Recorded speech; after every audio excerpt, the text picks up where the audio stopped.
Genesis chapter 6. Ti kinadakes ti tao.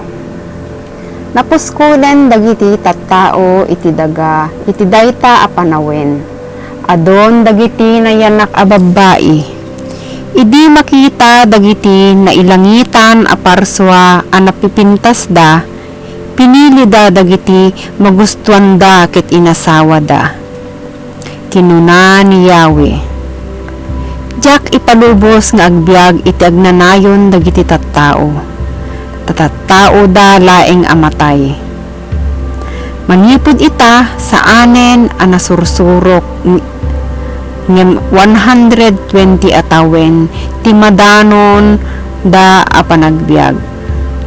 Kadigiti nga aldaw ken uray pay kadagiti sumarsaruno addan dagiti higante iti rabaw ti daga.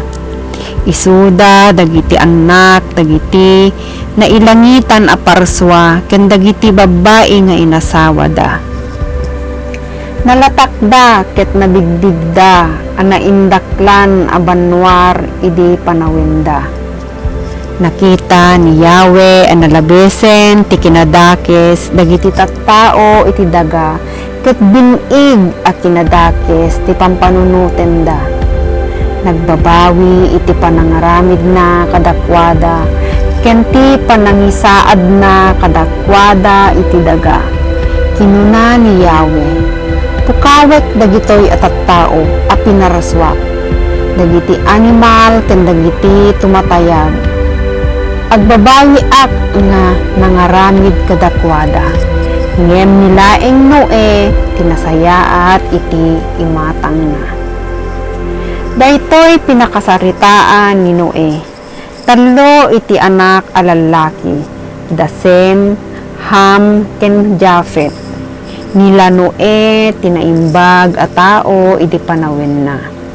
Nagbiag iti panaka kadadwan na iti Dios. Ngem nagbalin adakes dagiti amin at tattao iti imatang ti Dios ket nagwaras ti kinadakes iti amin a lugar.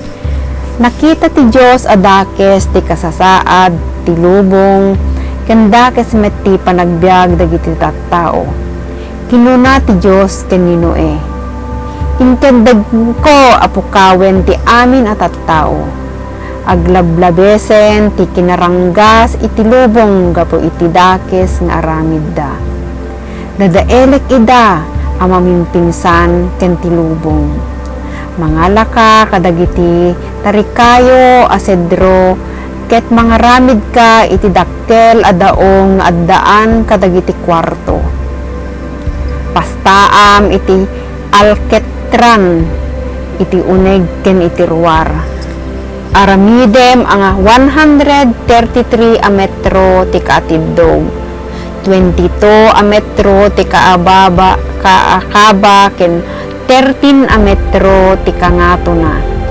Ikam iti atep nga 44 a sentimetro tingat-ngatwen na kadagiti diding. Aramidem a tallo a kadsaaran ket ikam itiridaw ti sikigan. Layusek ti daga tapno mapukaw amin a parswa. Matay to amin nga adda biag na itirabaw ti daga. Ngem makitulagakken ka. Lumugan kayo iti daong. Sika ti asawam dagiti anak mo ken dagiti asawa da. Ikuyog mo ti sanga pagagasawaan ti amin akita ti animal ken ti amin akita ti tumatayab ket di mo baybayan a matayda. Mangala ka iti amin akita ti taraon nga agpaay kada kayo kasta met kadakwada. Hinaramid amin ni Noe ti imbilin ti Dios ken kuana.